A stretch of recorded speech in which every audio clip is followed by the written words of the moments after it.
The Middle Ages were a time of shadows. By day, the world was filled with the noise of markets, the clatter of hooves, the ringing of church bells. But by night, silence spread across villages, fields, and cloisters. And in that silence, fear stirred. To the medieval mind, the world was never empty. Spirits lingered in forests, demons prowled in abandoned churches, and restless souls drifted where they had died in violence. Every creak of a timber, every howl of the wind, every flicker of a candle flame was not merely nature, it was presence. And so across Europe, stories were told of castles haunted by the dead, of monasteries where monks walked long after burial, of battlefields where the fallen rose in endless armies of shadow. These were not simply tales told for amusement. They were warnings, lessons, echoes of a world where the living and the dead were never far apart. For in the medieval imagination, the soul did not depart quickly or quietly. It demanded. It punished. And tonight, we walk into those stories, into haunted chambers, cloisters, and roads where silence itself could betray you. And tonight, we walk into those stories, into haunted chambers, cloisters, and roads where silence itself could betray you. The medieval night was never silent in the way we think of silence now. Even when the church bells had ceased, even when the hearths were nothing but ash, there was always something in the air. The wind moved through the wooden shutters, rattling them like skeletal fingers. Dogs barked at nothing in the dark. The hoot of an owl was not only an owl, it was a warning.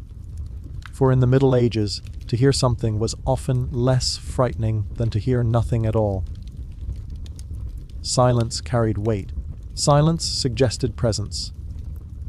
A pause between steps, the creak of a beam when no one walked upon it, the extinguishing of a candle without breath to snuff it out. These were not dismissed as accidents. They were signs. The living understood them as messages from the dead. Villagers told each other not to wander past the crossroads after sundown. Crossroads were liminal spaces, places where spirits lingered, unable to move on. A traveler who ignored such warnings might find himself pursued by phantom lights. Willow, the wisps, pale glows that hovered above the marshes, leading men from the road into waters that swallowed them whole. And when their bodies were found days later, their mouths were always open, as if they had screamed in silence. Monks spoke of the midnight hour, the time when the veil between the living and the dead grew thin. They called it hora nigra, the black hour. To wake then was to risk seeing things that should not be seen. In their cloisters, some wrote of footsteps echoing in the hall, stopping just outside their doors. When they opened them, no one was there. Yet the air carried the scent of earth, damp and heavy, like freshly opened graves. In small villages, peasants told of lights flickering in abandoned houses. Windows glowed though no one lived inside. Doors creaked open to reveal empty rooms. Yet the smell of burning tallow lingered, as if someone had just blown out a lamp. Children were warned not to stare too long into such windows. To see too much was to invite the dead to follow. The medieval imagination was steeped in the belief that death was not an end, but a presence. A body might lie in the earth, but the soul lingered. It could cling to the place of its death. It could haunt the site of its betrayal. It could wander endlessly, seeking prayers it had been denied in life. And when such prayers were not given, the dead grew restless. They knocked on walls. They whispered through keyholes. They brushed against the shoulders of the living in crowded chapels. Not all ghosts appeared in full form. Many came as fragments, a handprint left, in ash upon a table, a shadow that stretched against a wall, where no figure stood, the echo of a voice calling a name in the dark. For medieval people, such fragments were often more terrifying than the sight of a full spectre.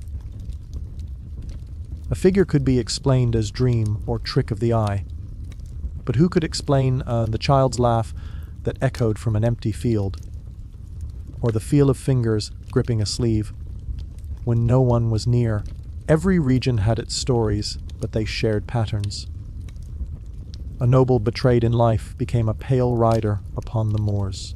A woman who died in childbirth returned as a weeping shade outside the church where her child was buried. Soldiers slain in battle were seen marching long after their bones had crumbled. Their armor clanking, though no metal was near. Even the church itself admitted such things. Priests spoke of purgatorial apparitions, souls who had not yet earned release into heaven, who appeared to demand prayers and alms. For the villagers, these encounters were not entertainment. They were obligation. To deny a wandering soul was to invite its anger. To give it prayers was to gain protection. Thus, ghost stories were not only tales of fear, but guides for survival. Imagine walking home on a moonless night. The air is damp, the road uneven. Behind you, footsteps echo, steady, measured, too close to be an animal. You turn, and nothing is there. But the sound does not stop. It follows until you cross the threshold of your home. Only then, as you shut the door and whisper a hurried prayer, does it fade. For those in the Middle Ages, this was not imagination. It was proof that the unseen walked beside them. And so, before we enter the great haunted castles, before we listen to the cloisters, where monks still whisper after death, we must understand this: the medieval world was never empty. Every sound, every silence, every shadow carried meaning. To live in that world was to live surrounded by the dead, to share space with those who refused to leave. The hearth, the chapel, the road, the field, none were safe. And as the centuries passed, the stories grew, layered upon one another, until the very stones of Europe seemed heavy with memory. And tonight, as we drift deeper into their silence, we begin to hear them. Castles were not only fortresses of stone. They were vessels of memory. Every wall had heard cries of battle. Every dungeon had held despair. Every hall had seen oaths whispered and betrayed. And in a world where the dead were believed to linger, castles became natural homes for ghosts. In England, villagers spoke of Chillingham Castle, where the Blue Boy roamed. At night, a child's cries were heard in the long, empty halls. The sound would rise until it ended in a single scream, then silence. Some swore they had seen him, a boy in pale blue, his hands outstretched, his face frozen in terror. When renovations uncovered the bones of a child, deep within the walls, wrapped in scraps of blue cloth, the legend grew heavier. The castle did not just hold stone, it held secrets. Further south, the towers of Bury Pomeroy Castle were said to be haunted by two women. One was known as the White Lady, a figure drifting through the dungeons, her face veiled, her hands bound. She was said to be a woman starved to death by her own kin. The other was the Blue Lady, a restless spirit who wandered the staircases, calling men into the darkness. Those who followed often lost their way and vanished until dawn. The villagers did not doubt. For them, the castle was alive with whispers, its ruins echoing with the unfinished voices of the past. On the banks of the Rhine, Rheinstein and Reichenstein castles bore their own burdens. The Rhine Valley was a place of both beauty and blood. Knights had fought duels upon its shores. Lords had betrayed each other for land and gold, and countless travelers had drowned in its waters. Locals spoke of the White Lady of the Rhine, a noblewoman who had thrown herself from the battlements after betrayal. On misty nights, she appeared again, pacing the walls, her veil streaming in the wind. For those who saw her, famine or plague soon followed. The figure was not only a ghost, she was an omen. But darker still was the story of Hauska Castle in Bohemia. Built in the 13th century, far from towns and trade routes, it seemed to serve no earthly purpose. Its foundations covered a gaping pit, said to be a gateway to hell. Peasants spoke of winged creatures crawling from its depths. Black forms that shrieked in voices not of this world. Monks had been brought to bless it, to seal the hole with stone, yet even after, strange sounds rose from beneath the floors, scratching, howling, whispers that chilled the skin. Its windows faced inward rather than outward, as though built not to defend from attackers, but to contain something within. To enter was to feel watched, pressed upon by a silence heavy as the grave. Not all haunted castles stood in ruins. Some thrived, their legends woven into their daily life. Servants told of cold hands brushing their arms in kitchens, of doors that opened without touch, of figures glimpsed at the end of halls only to vanish when pursued. Knights who had betrayed their lords were said to ride through courtyards at midnight, their armor clanking though their faces were nothing but shadow. What made these stories endure was not only fear, but recognition. Everyone in the Middle Ages knew that castles were built upon suffering. The dungeons beneath them were filled with chains and cries. The halls above them rang with deceit and ambition. When the living whispered of ghosts, they were not imagining strangers. They were remembering those who had lived and died within the same walls. For the medieval mind, a castle was not silent stone. It was alive, heavy with the footsteps of the dead, resonant with unfinished prayers and unanswered screams. To walk its halls at night was to walk beside history itself, a history that had not yet let go. And as the torches guttered, as the silence deepened, the people who told these stories knew the truth castles do not forget. And neither do the dead. Chapter 3, Monks and the Restless Dead. Monasteries were built to be sanctuaries. Their cloisters promised silence, their chapels echoed with chants, their gardens were ordered reflections of heaven itself.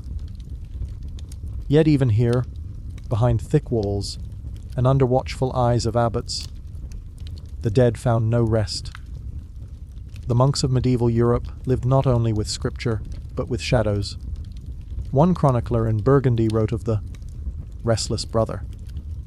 Each night, long after Compline, the brethren would hear the soft scrape of sandals moving across the cloister walk.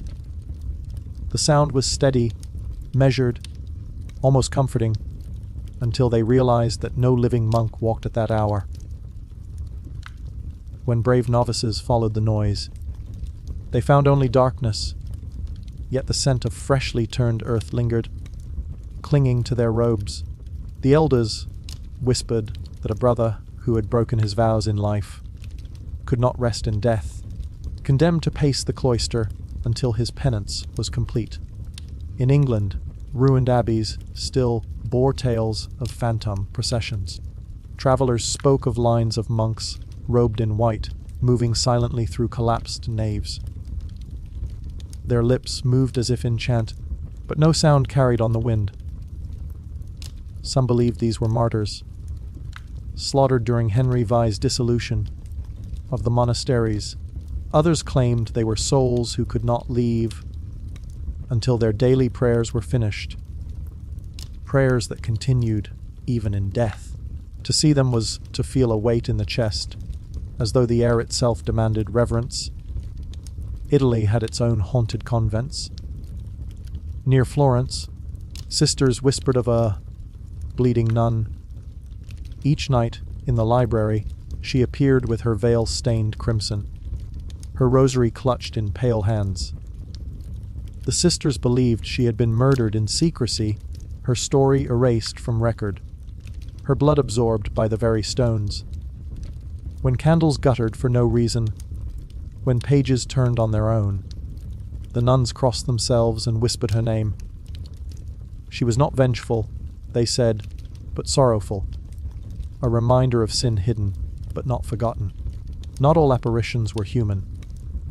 In manuscripts copied by trembling hands, monks described demonic visitations. Black figures crouched in their cells, pressing on their chests, suffocating them with invisible weight. Some called them temptations sent by Satan. Others thought them the souls of the unconfessed, seeking breath through the lungs of the living.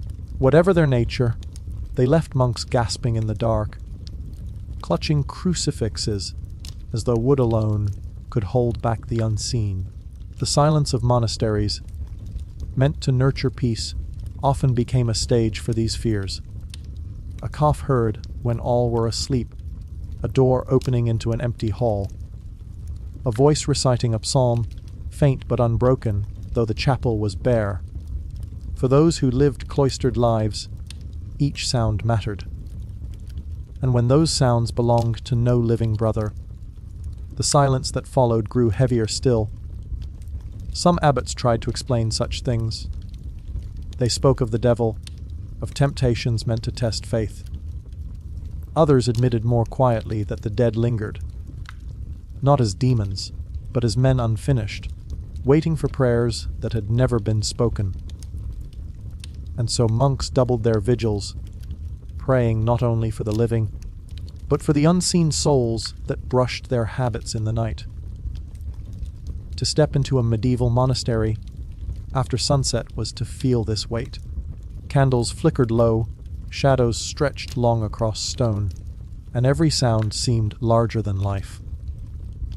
The walls were filled not only with chants, but with whispers, reminders that devotion did not always keep death at bay. And so the stories endured, passed from one generation of brothers to the next, written in margins of manuscripts, whispered during long winter nights. For even men of God could not deny what they had seen, or what they had heard, pacing with them in the silence of the cloister. For even men of God could not deny what they had seen, or what they had heard, pacing with them in the silence of the cloister. Some tried to reason with the sounds. They told themselves it was wind against stone, rats scurrying behind walls, branches scraping against leaded windows. But reason falters when the sound repeats, when it comes at the same hour each night, when it echoes like footsteps, yet leaves no trace of dust disturbed on the flagstones. A monk in Saxony wrote of a figure glimpsed only once. During midnight prayer, as the brethren chanted softly in the darkened chapel, a tall shape moved among them. Hooded, robed, indistinguishable from the living. Yet, when the abbot raised his lantern, the figure vanished. Though the chant continued, a note deeper than the rest, resonating long after the voices of men had ceased. In other monasteries, it was not the sound of feet, but of tools. The clang of hammers from disused workshops, the scraping of quills across parchment in abandoned scriptoria. As if the brothers who had died at their labor had never laid it down, condemned to copy lines of scripture into eternity. For medieval monks, such things were not entertainment. They were lessons, signs that death was not an escape from duty, but its continuation. The restless dead reminded the living of vows unfulfilled, sins unconfessed, prayers unpaid. Each haunting was a sermon without words, and yet there was also comfort in it. To hear a brother's steps in the night was to know he still lingered, to smell incense where no censer swung, was to believe that prayers continued, even from beyond the grave. The monasteries were haunted not only by terror, but by memory. Memory too strong to release the living or the dead. And so the cloisters became places of double silence, the silence of men sworn to God, and the silence of those who walked still, though buried deep in earth. If monasteries carried the echoes of prayer, then battlefields carried the echoes of screams. Few places in the Middle Ages were more soaked in fear and blood than the fields where knights clashed, where peasants were trampled, where banners once stood and then fell into the mud. And in those places, people swore the dead did not rest. In France, peasants avoided the fields of Crère long after the battle was over. They said that when the moon was full, the clash of steel could still be heard. Shields shattering, swords ringing, the groans of horses collapsing beneath their riders. Some even claimed to see figures in armor, rising from the mist, locked in combat that never ended. Their faces were pale, their eyes hollow, their mouths moving in silent cries. To walk there at night was to risk being caught in their endless struggle, drawn into a war that no longer belonged to the living. In the German states, chroniclers wrote of phantom riders who stormed through valleys after dark. They were called the Totenheer, the army of the dead. Armed and armored, they thundered past in silence, their banners torn, their horses skeletal beneath ragged hides. To glimpse them was an omen of plague or war, for their passing meant that death was marching once more. Farmers locked their doors, mothers pressed their children close, and travellers who heard hooves behind them did not look back. England, too, had its tales. At Towton, the bloodiest battle of the Wars of the Roses, villagers claimed that the snow itself turned red each spring when the thaw came. Shepherds heard voices calling across the fields, as if men were still searching for comrades long since dead.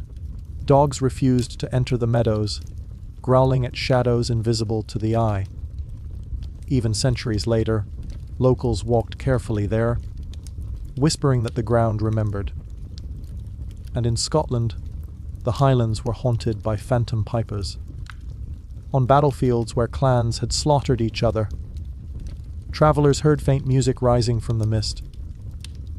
Pipes playing laments, thin and sorrowful, weaving through the air though no man stood to play them. Some said these were the spirits of fallen musicians, doomed to march eternally with their clans. Others believed the pipes were warnings, sounds meant to keep the living from spilling more blood upon the same cursed ground. These stories shared one truth: death in battle was never clean. Men died in agony, cut down far from home, their bodies left to rot in fields where no prayers were spoken over them. For medieval people, such deaths bred restless souls. Without burial, without blessing, without absolution, the dead could not leave. They lingered where they had fallen, their anger echoing in the clash of phantom steel, their sorrow drifting in spectral laments. And so battlefields became places of dread. Peasants avoided them, even when the soil was rich. Shepherds drove their flocks elsewhere, unwilling to let their animals graze where bones slept beneath the grass. Travellers prayed before crossing such lands, muttering psalms to shield themselves from the touch of the unseen. For the knights who died with swords in hand, glory was promised. But the stories whispered another fate, that some fought still, locked in struggles without end, their armor clanking in fields where only the wind should have blown. The medieval world did not forget, and neither, it seemed, did the dead. The medieval world did not forget, and neither, it seemed, did the dead. For memory itself was a kind of haunting. A battlefield was never only mud and grass. It was a graveyard, even if no markers stood. Every passerby knew what had happened there, and so even the living carried ghosts in their minds. When the wind rose, They imagined it filled with the cries of the fallen. When mist rolled low, it became the breath of soldiers dying their final breaths. There were those who claimed to see more. Travelers spoke of banners fluttering in empty air, of shields rising as if held by invisible arms, of sparks leaping where no swords struck. Entire armies, they said, could be glimpsed for a heartbeat before vanishing, their struggles swallowed by silence. To witness such a sight was no honor. It was a warning, a reminder that wars may end, but their wounds do not heal. Priests sometimes led processions across old battlefields, scattering holy water, singing psalms for the nameless dead. Yet even then, villagers swore. The ground seemed uneasy. Horses balked, refusing to cross. Lantern flames flickered violently, though the air was still. It was as if the land itself rejected peace, holding tight to the restless spirits that lingered. And for the common folk, these places became boundaries. Children were warned not to wander where the grass grew too thick. Farmers refused to cut wood from groves near old camps, saying the trees themselves groaned at night. Even centuries later, the scars of battle shaped how people lived, as if they shared their homes with the dead who had never left. To walk across such a field in the Middle Ages was to feel watched. Not by God, not by man, but by eyes that no longer belonged to the living, and perhaps that was the truest haunting of all. Not the spectres glimpsed in mist, not the phantom clashes of steel, but the knowledge that beneath every step lay the memory of lives violently taken, still crying out for rest. If the battlefields of Europe were haunted by men, then its castles and villages were haunted by women. Their figures appeared again and again in medieval ghost stories, pale, veiled, drifting silently through corridors and across fields. They were called the White Ladies, the Grey Nuns, the Bleeding Brides. Each one carried sorrow, each one bore unfinished stories of betrayal, grief, or violence. In Germany, nearly every great castle seemed to have its own Weissfrau. Sometimes she was a noblewoman betrayed by her husband, left to die in a tower. Sometimes she was a young bride murdered before her wedding night. At other times, she was a mother searching eternally for a lost child. Always she wore white, the color of purity, but also of mourning shrouds. Villagers said her appearance foretold death. When the White Lady was seen, someone in the family would soon follow her into the grave. France told of similar figures, women in pale gowns wandering abbeys and chais-toux. At the Château de Fougeret, a lady in white was said to glide down staircases, her veil trailing like mist. In some tales, she raised her hands in warning. In others, she simply stared, her eyes hollow, her mouth unmoving. The living did not know whether she came to protect or to condemn. England had its share of ghostly brides. In one tale, a young woman, forced into marriage, leapt from a tower on her wedding night. Her spirit returned, her gown still torn from the fall, her hands bloodied where they had clawed the stone. She was seen pacing the ramparts each year on the date of her death, her veil fluttering like a torn banner in the wind. Those who glimpsed her were struck silent for days, as if grief itself had lodged in their throats. Not all were silent. In the Low Countries, stories spread of women who wailed in the night. Their cries were sharp and piercing, echoing across fields and through villages. Farmers said they were the souls of women betrayed. Their sorrow turned into endless lament. To hear such a cry was to know that misfortune loomed. For grief walked ahead of disaster. The church tried to explain them as purgatorial souls. Women denied rest because of sin, trapped between worlds until prayers freed them. But among the people, explanations mattered little. The sight of a pale figure in the doorway, the sound of fabric rustling in an empty hall, the sudden cold in a chamber, these were enough to terrify, enough to convince that the dead still walked among the living. What made these women so unforgettable was their humanity. They were not monsters, not demons. They were echoes of lives cut short, of vows betrayed, of innocence destroyed. To see them was to confront the cruelty of the living world reflected in the restless sorrow of the dead. And so the stories lingered, whispered at hearths, told in hushed voices to children before bed, not to amuse, but to warn, to remind that injustice leaves scars deeper than stone, scars that even death cannot erase. And so the stories lingered, whispered at hearths, told in hushed voices to children before bed, not to amuse, but to warn, to remind that injustice leaves scars deeper than stone, scars that even death cannot erase. For every white lady that drifted through castle halls, there were countless nameless women whose lives ended in silence. They were peasants, unseen by chroniclers, forgotten by priests, buried without prayers. Yet the people swore that such women rose again. They rose not in grandeur, with flowing veils and pale gowns, but in fragments. A sigh at the edge of the forest, a figure glimpsed near the well, a shadow waiting by the fields at dusk. Folk tales told of brides carried to the grave before their vows could be spoken. Some were poisoned by rivals, some abandoned by grooms, some taken by sudden illness on the very morning of their wedding. Their souls, it was said, still waited at the church door, hands clasping invisible bouquets, veils trailing into the earth. To pass a chapel at night and see such a figure was to carry sorrow for weeks, for the dead bride's grief was thought to cling to the living. Mothers, too, were said to return.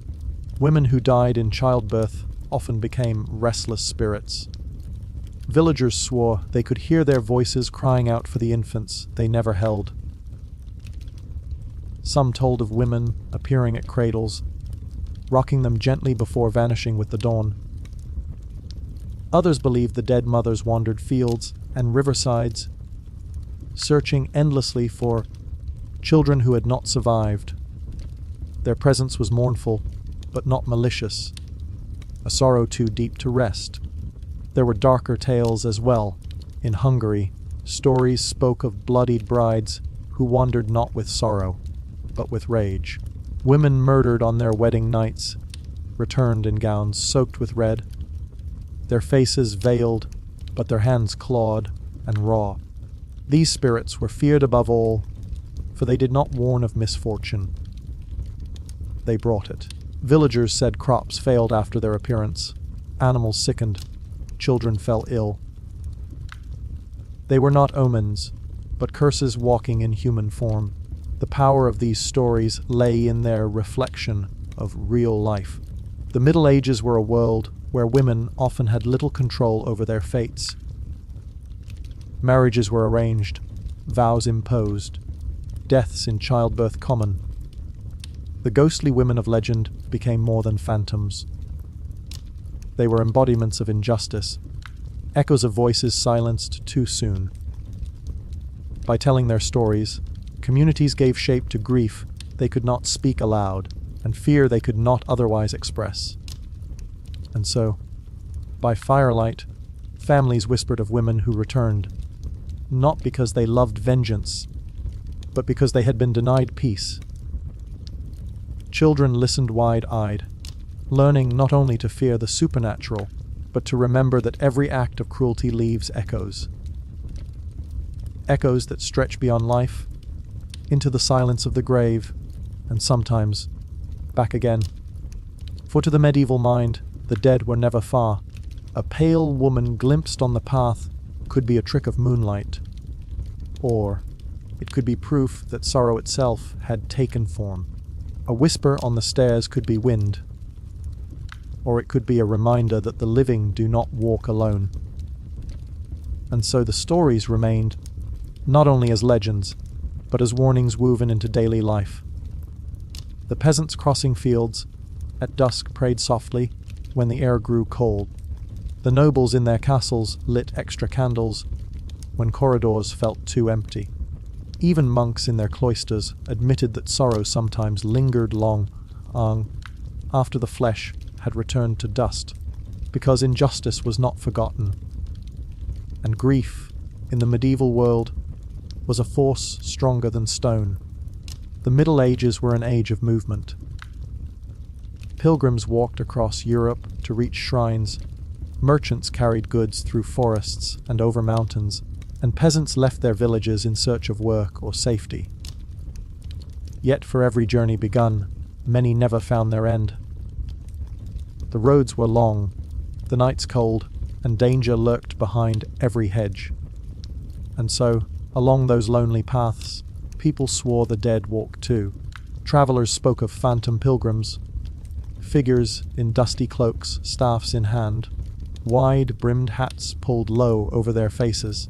They were seen at crossroads, pausing as if uncertain of which way to turn. Some lifted their heads, revealing faces pale and hollow, eyes like empty wells. Others kept walking, silent, their footsteps leaving no mark on the road. Those who tried to follow soon found themselves lost, the path twisting into places they did not know. When they turned back, the pilgrim was gone. In Spain, tales spread of the Camino de Santiago, where countless pilgrims had died of exhaustion, disease, or attack. Locals whispered of lights flickering along the path at night. Lanterns swinging gently, though no hand carried them. They said these were the souls of those who had never reached Santiago, doomed to walk until prayers released them. Pilgrims who saw the lights crossed themselves quickly, whispering promises of offerings at the shrine if they survived their journey. In the forests of Germany, merchants told of hearing carts creaking behind them. The sound grew louder, wheels groaning, horses snorting. Yet when they stepped aside to let the travelers pass, the road remained empty. Some swore that if they kept walking, the sound would follow them all the way to the next village, a phantom caravan trailing in silence. Such encounters were considered warnings, reminders that the road was never safe, and that to journey without prayer was to tempt fate. There were darker figures too. In Eastern Europe, peasants spoke of the black traveler, a man in a hooded cloak, taller than any mortal, who appeared suddenly on moonless nights. He carried no pack, no staff, only a slow and steady stride. Those who greeted him received no answer. Those who ignored him felt his eyes upon their backs until they shivered with cold. And if he passed too close, some said, a traveler would be found lifeless by morning, his face pale as chalk, his mouth open in a final, silent cry. Not all wandering souls were strangers. Sometimes they were loved ones, glimpsed on the road long after burial. A wife walking home from market swore she saw her husband trudging ahead of her, carrying the same bundle of firewood he had carried in life.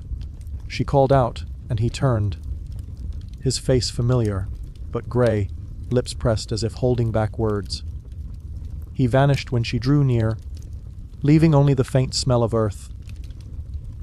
Such stories were told in hushed tones, reminders that grief followed people into every space, even the open road. The medieval imagination understood journeys as dangerous not only for the body, but for the soul. To die far from home meant burial without family, without rites, without prayers. Such deaths were believed to breed restless spirits, doomed to wander endlessly. The road itself became a liminal space, neither village nor wilderness, neither home nor grave, and in such places the veil between living and dead grew thin. For this reason, villagers often built wayside shrines. Small crosses or chapels stood at crossroads, offering a place for travelers to pray, to leave alms for the dead who lingered nearby. Candles were lit for souls who had lost their way, prayers whispered for those whose bones lay beneath the soil. These shrines were not merely symbols of faith, but shields against the unseen. Markers that the living remembered and that the dead were not entirely forgotten. And so, when peasants told tales of phantom pilgrims and black travelers, they were not only telling ghost stories, they were speaking of fear itself. The fear of being lost, of dying far from home, of never being remembered in prayer. These were the terrors that haunted every journey, the shadows that walked beside every traveler. For in the Middle Ages, the road was never empty. The Middle Ages were a world of objects heavy with meaning. Every tool, every garment, every relic was thought to carry traces of the people who touched it. A sword was not only iron, it bore the weight of every life it had taken. A book was not only parchment, it held the devotion of the hands that copied it. And when such objects were lost, stolen, or desecrated, they became dangerous. They became cursed. In France, villagers whispered of the chalice of ruin. A gilded cup, once belonging to a bishop, was said to bring death to anyone who drank from it in sin. One tale told of a nobleman who mocked the relic, filling it with wine and toasting to his own health. That very night, he collapsed, his lips stained dark as though with blood. The chalice, returned to the church, was said to glow faintly in candlelight, as if still burning with the bishop's wrath. Germany had its stories of haunted swords. One, known as the Blacklinge, the blood blade, was passed down through generations of knights. Every bearer found himself restless, unable to sleep, plagued by visions of the men he had slain. Some took their own lives to escape its grip, yet still the sword endured, carried from hand to hand. Villagers said that if left alone in a room, the blade would hum softly, like a voice speaking words too old to understand. Monasteries, too, were filled with fearful relics. In one abbey, a book bound in leather was avoided by all but the bravest scribes. It was said that the parchment had been taken from the skin of a condemned heretic, and that to read its words was to hear whispers in the night. Novices who opened it claimed to feel a hand on their shoulder, pressing them deeper into the text. The abbot, when asked, only said that some books were meant not to be read, but to be guarded. In England, villagers spoke of the bell of Bowchief, once used to call monks to prayer. It was stolen during a raid and hidden in a field. Those who heard it ring at night, though no rope pulled it, knew disaster was near. A storm, a fire, a death in the village. The bell was eventually recovered and returned to holy ground, but even there, its toll was feared. Priests struck it only on the darkest days, as if to acknowledge its voice but never to welcome it. Even humble objects could hold curses. A spindle, once used by a woman accused of witchcraft, was said to twist thread on its own. A jug taken from a battlefield seeped water, though it was empty, as if still filled with the thirst of the dying. Shoes found in abandoned houses were avoided, for villagers said they carried the steps of the dead who had worn them. These stories remind us of something essential to the medieval mind: objects were not neutral. They carried memory. They absorbed sorrow, violence, devotion, and betrayal. To touch them was to risk touching the past. And sometimes the past touched back, and so peasants avoided ruins, monks locked dangerous relics away, and nobles refused to inherit items known to be cursed. Yet the objects endured, passed from hand to hand, each owner adding new weight to their haunted history.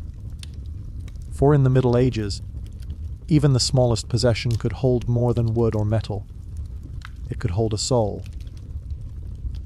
Monasteries were built as sanctuaries, places where silence itself was a prayer. But in that silence, other voices often stirred. The medieval cloister was not only a place of devotion, it was also a place where the living and the dead seemed to brush against one another. Chroniclers tell of phantom processions, monks seen walking in perfect lines through ruined abbeys long after the last brother had been buried. Their heads were bowed, their lips moved in silent chant, their hands clasped around invisible rosaries. Travelers who saw them swore the figures gave off no sound, no warmth, only a heavy chill that clung to the skin. To witness such a march was said to bring either blessing or dread, depending on the heart of the viewer. At Cluny, one novice wrote of hearing psalms in the night. Waking from sleep, he swore he could hear dozens of voices chanting in harmony, rising and falling as though the choir still stood before the altar. Yet, when he ran to the chapel, it was empty. The candles dark, the air heavy. He told his brothers, and they nodded. They, too, had heard the songs, though none dared to enter when they began. To them, the voices were not frightening, but sorrowful. Proof, perhaps, that devotion lingers longer than flesh. Other monasteries bore darker tales. In Burgundy, monks whispered of the Black Friar, a shadowy figure, tall and hooded, who appeared in cloisters when disputes grew bitter. He walked silently past quarreling brothers, his head turning as if to listen. Those who met his gaze felt an icy weight in their chest, a warning against anger. Some said he was a spirit of judgment, others that he was a demon sent to feed on conflict. No one knew, but when peace returned, he vanished, and the memory of his silent watch remained. In Ireland, stories were told of abbots who refused to rest. One, buried beneath his chapel, rose nightly to walk the halls, his staff striking the stones in measured rhythm. Monks said they could hear the sound long before they saw him. And when he appeared, his face was pale, his eyes hollow, yet his lips still moved in prayer. He did not harm, but his presence was unbearable, a reminder that authority can weigh even beyond the grave. Silence itself became the most powerful omen. In a monastery in Saxony, novices claimed that sometimes, during mealtime, all sound would suddenly vanish. No clatter of spoons, no shuffling of feet, not even the sound of breath. The hall grew utterly still, and in that silence, they felt watched. After several moments, the world returned. Spoons clanged, voices rose, air filled with sound again. The monks whispered that these silences meant a soul was passing through, pausing to remind them of eternity. The legends of haunted monasteries reveal much about the medieval mind. For those who lived cloistered lives, death was not a distant fear, but a daily companion. They prayed for the dead. They copied texts about the dead. They buried their own brothers in the cloister yard. It was only natural that they felt surrounded by the presence of those who had gone before. To the monks, the restless souls were not strangers, but family. Brothers who had once shared their meals, their chants, their vows. To encounter them again was not only a terror, it was a continuation. Proof that vows, like sorrow, do not end with death.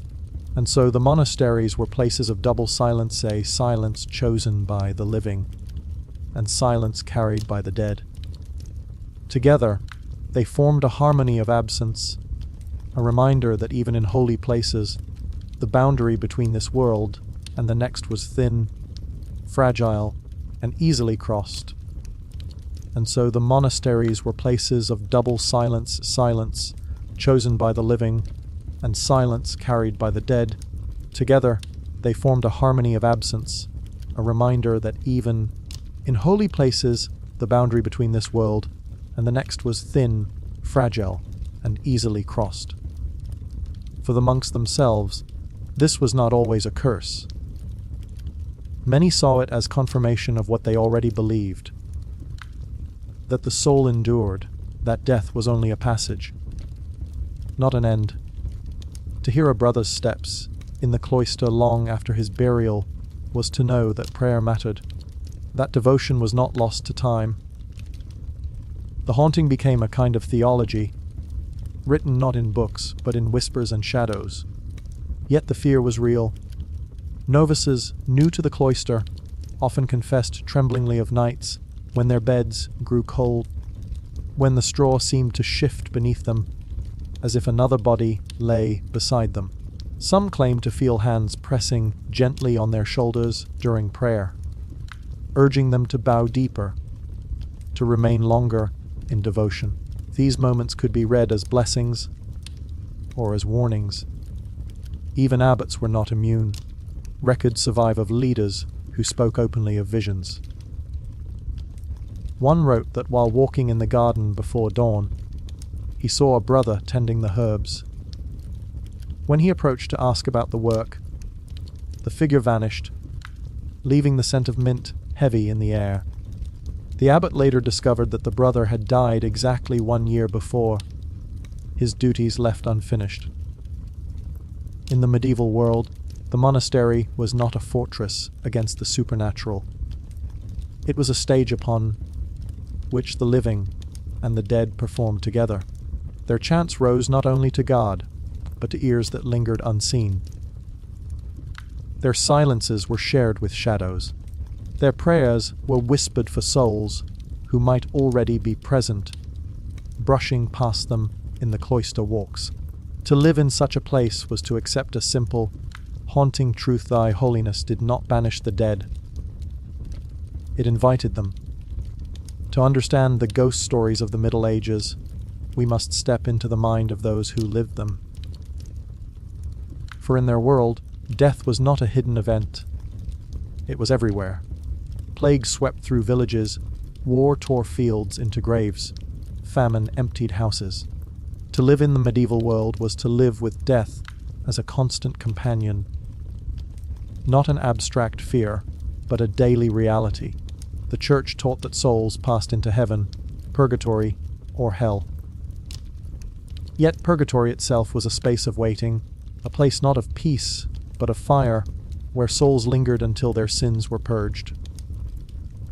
To the medieval imagination, such souls were not distant. They walked the earth, visible to those who crossed their path, begging for prayers, for alms, for candles lit in their name. Ghosts were not only possible, they were expected. Fear also played its part. In an age without science as we know it, the unexplained was never dismissed as chance. A door that opened in the night, a candle that guttered suddenly, a voice heard on an empty road. These were not accidents. They were messages. Every event carried meaning, and when no living cause could be found, the dead became the explanation. Memory deepened this belief. The medieval world was bound together by stories. Every village had its tales, passed down from parent to child. If one man swore he saw a pale woman by the well, others repeated it until it became truth. Soon the well was avoided at night, and each creak of rope or splash of water became part of the haunting. Stories gave shape to fear, and fear gave life to stories. There was also justice in these tales. In a society where many wrongs went unpunished, where lords abused peasants, where women died unheard, where soldiers were buried in ditches, ghost stories restored balance. The wronged returned, if not in flesh, then in shadow.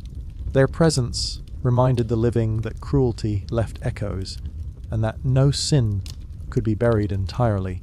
But perhaps the deepest reason lay in silence itself. The medieval night was vast, heavy, and unbroken by the hum of machines or the glow of lamps. Darkness was absolute, and silence carried weight. In that silence, the mind filled gaps with voices, the eyes found figures in the shadows, the body shivered at touches of wind mistaken for hands. To live in such nights was to live halfway to belief. And so, for the medieval mind, ghosts were not fiction. They were proof of truths the church already taught, that the soul lived on, that prayers mattered, that justice lingered. The haunted world was simply the visible side of faith and fear combined. When the bells of the medieval world fell silent, the night revealed itself. Villages darkened, torches sputtered, and the weight of silence pressed upon the living. It was in this silence that the stories you have heard were born. In castles where noblewomen wept long after death. In monasteries where monks chanted unseen. In battlefields where the cries of the fallen refused to fade. These were not only tales of fear, they were mirrors of life. The white ladies reflected the sorrow of women denied justice. The phantom armies echoed the horror of war that consumed generations. The wandering pilgrims embodied the loneliness of death far from home. Even the cursed objects told of memory too heavy to vanish, binding the past into wood, iron, and stone. For the medieval mind, the world was not divided sharply between the living and the dead. It was a shared space, layered with presences both seen and unseen. Every churchyard, every crossroads, every darkened room might hold more than flesh. To live was to walk among shadows, and to remember that one day you too would join them. And yet, these stories also offered comfort. They reminded the living that death was not an absence, but a continuation. A mother who had died in childbirth might still rock her child's cradle. A monk who had collapsed in prayer might still pace the cloister at night. To believe in ghosts was, in a way, to believe that love, devotion, and memory did not end with the grave. When the church bells tolled, they did not only mark the hour. They kept silence at bay, driving back the night with sound. And when they stopped, the world grew fragile. Shadows lengthened, whispers rose, and the living remembered that they were never entirely alone. So, as we close this journey, imagine yourself in that silence. The candles burn low, the wind moves through empty halls, and the sound of your own breath is the loudest thing in the room. You know the stories now. You know that in the Middle Ages, every silence carried weight. Every shadow might conceal a presence. And though the centuries have passed, the echoes remain. For the haunted castles still stand. The ruined abbeys still echo with footsteps. The battlefields still hold their bones. And when the night is quiet enough, when the bells have fallen silent, the stories whisper once more. And perhaps, if you listen closely, you will hear them too.